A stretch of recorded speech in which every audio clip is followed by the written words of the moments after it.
OK, guys, est-ce que vous saviez qu'encore aujourd'hui, en 2025, au Canada, il y a certaines élections qui peuvent être légalement déterminées par un pile ou face? Puis c'est ce qui est arrivé en 2015 pendant les élections provinciales de l'île du Prince-Édouard, quand Alan McIsaac puis Mary Ellen McInnes ont obtenu exactement le même nombre de votes.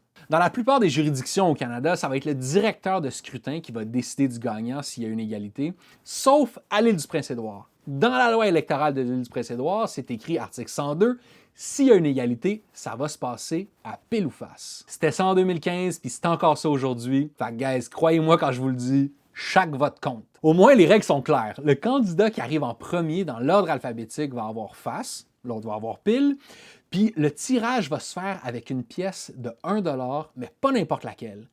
Une pièce édition spéciale commémorative frappée en 1982 pour souligner le rapatriement de la Constitution canadienne. Comme vous pouvez vous imaginer, j'ai pas pu m'empêcher d'aller m'en chercher une copie sur eBay, même 3 je dirais. Comme vous pouvez voir, d'un côté, on a évidemment la reine Élisabeth II et de l'autre côté, on a une reproduction du tableau Les Pères de la Confédération. Puis ça, c'est un tableau qui a été peint en 1968 par le peintre canadien Rex Woods, qui montre 37 personnes à la Conférence de Québec de 1864.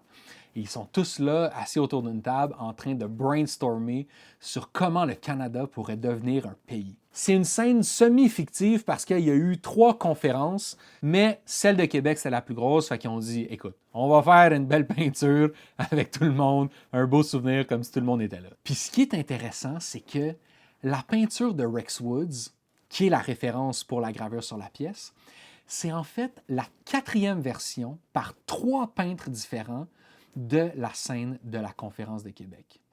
Puis en retraçant l'histoire de toutes les versions de cette peinture-là, je suis tombé sur un détail qui me titille puis qui semble avoir échappé aux historiens depuis presque 150 ans. Là, je vous le dis tout de suite, on rentre dans la portion Da Vinci Code National Treasure du vidéo. Fait que, c'est à vos risques et périls.